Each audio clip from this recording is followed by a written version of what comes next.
By 1980 Massoud had built up his forces to 3,000 men, and other mujahideen from neighboring areas could come to his aid. The approaches to the valley were strengthened with defensive positions established on dominant heights and near narrow passages. Hollowed-out caves were used as supply depots and shelters. The first major offensive was carried out by a force of 12,000 Afghan and Soviet soldiers, under the command of General Noratir Grigoryants, with 320 armored vehicles, 155 artillery pieces, and supported by 104 helicopters and 26 airplanes. The plan for the operation was prepared in secret by a small number of 40th Army officers. In order to deceive the mujahideen, a diversionary attack up the Ghorband Valley was planned. This was presented as the real attack to the Afghan army staff, which included mujahideen sympathizers, and who then leaked the plan to the resistance. The main assault began on the night of May 16, after an intense aviation and artillery bombardment, while motorized rifle battalions, preceded by reconnaissance units, attacked the dominating features at the entrance of the valley. Airborne units were airlifted by helicopter behind the main mujahideen defenses. In all, 4,200 troops were airlifted into the valley to capture strategic points right up to the Pakistani border, in an effort to cut the mujahideen supply lines. In some areas the fighting was intense. When a Soviet paratrooper regiment landed east of Rukha, it was quickly encircled and suffered significant losses. The beleaguered paratroopers were saved only by the arrival of a motorized rifle battalion led by Major Auzhev, who forced his way through the mujahideen defenses, consisting of well-located strong points, and captured Rukha. For his actions, Auzhev was awarded the title of Hero of the Soviet Union. Masood, who expected an attack similar to the previous ones, had disposed his defenses close to the entrance of the valley, and was thus unable to prevent the Soviets from gaining footholds in the Panjshir. They established three main bases at Rukha, Bazarak and Nava. Most of the mujahideen had survived the attack, and Masood divided them into small, mobile groups that fought the Soviets all down the valley.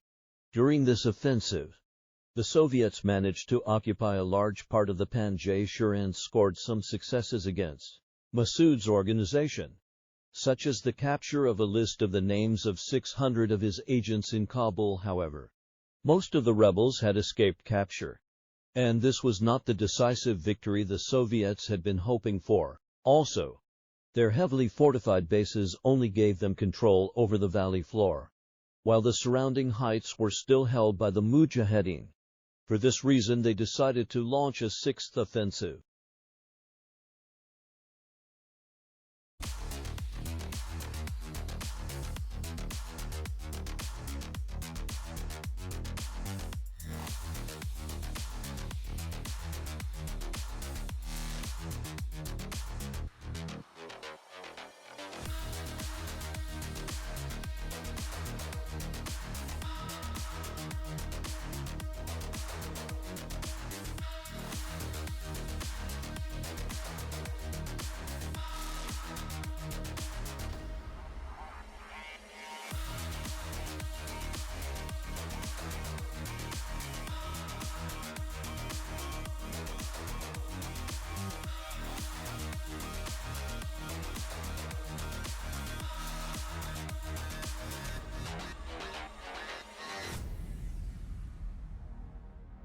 Panjshir Vic August c. September 1982. The sixth offensive consisted of a series of sweeps conducted by motorized units and airborne Spetsnaz units, launched from their bases in the Panjshir, to find and destroy the mujahideen hideouts.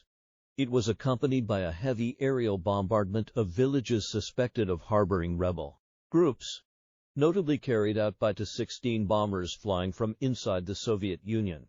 Airborne troops carried out search and destroy missions, encircling Massoud's mobile units and destroying some of them. However, attrition among the mujahideen was generally low, and the brunt of the attacks fell on the civilian population, who suffered heavily, many of them preferring to flee the valley. Despite bitter fighting, the Soviets were unable to eradicate the mujahideen, and the battle soon developed into a stalemate. During the 5th and 6th offensives, the Soviets suffered up to 3,000 casualties, and 1,000 Afghan army soldiers defected to the mujahideen. Once the height of the offensive had passed, many areas captured by the Soviet forces were handed over to Afghan army units, who suffered from low morale and high desertion rates. They were the targets for Massoud's counterattacks. In a series of surprise attacks, several government outposts fell to the rebels. The first was the Afghan army outpost at Sarakay, which the mujahideen captured along with 80 prisoners and 8 tanks. Despite having to cross a minefield, the government post at Panjshir Ahmad fell soon after, and the mujahideen were able to recapture some areas in this way. These operations, along with the continued harassment of Soviet garrisons and resupply convoys, proved that the mujahideen were far from defeated, and convinced the Soviets that they must negotiate a truce with Massoud. In January 1983, for the first time a ceasefire was concluded between the Soviets and the mujahideen, lasting 6 months, and later extended. Negotiated by Massoud in person with the colonel of the GRU, Anatoly Kachev. The agreement stipulated that Soviet troops should evacuate the Panjshir, except for a small garrison at Nava, whose access was controlled by the mujahideen. The area covered by the ceasefire included the Panjshir Valley, but not the Alung Pass, where fighting continued. Massoud took advantage of the truce to extend his influence over areas that had until then been held by hostile factions loyal to Ghorband Hekmatyar's Hezbi Islami Party, like in Andarab district. More peacefully, he took control of the Coast N sector and some areas in southern Takhar province, while establishing contacts with other guerrilla groups in Bagh-Lan province and persuading them to adopt his military organization. He also ordered the strengthening of defenses in 5 subsidiary valleys as well as in the Panjshir, permitting a defense in depth, and withdrew his headquarters to Shira Mandara in Takhar province, in anticipation of a renewed assault.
Panjshir Vic April 19 to September 1984.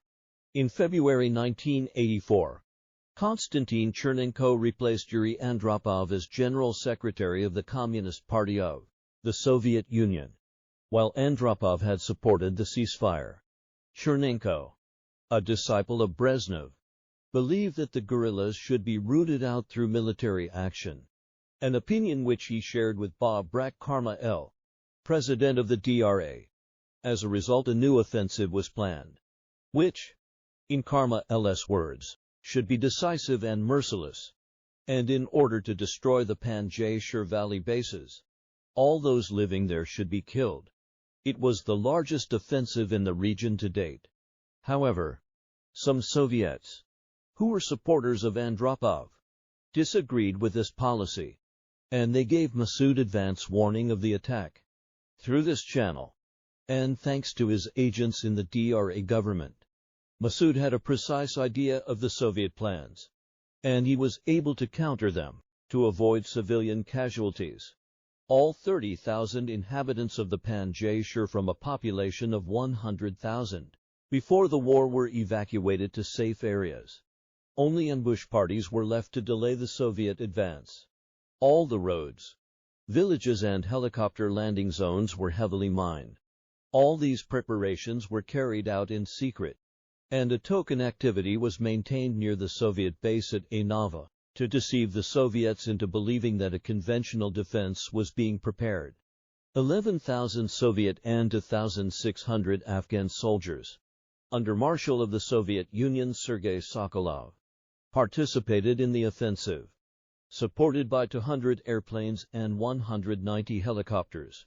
On April 22, after a two-day bombardment of the region by Tu-16, Tu-22M and Su-20 for bombers, they advanced rapidly into the Panjshir. Several battalion strength forces were placed at key passes leading out of the Panjshir Valley, while, at the same time, large helicopter troop landings were made in tributary valleys connected to the Panjshir by blocking the Mujahideen's withdrawal routes and securing the high ground.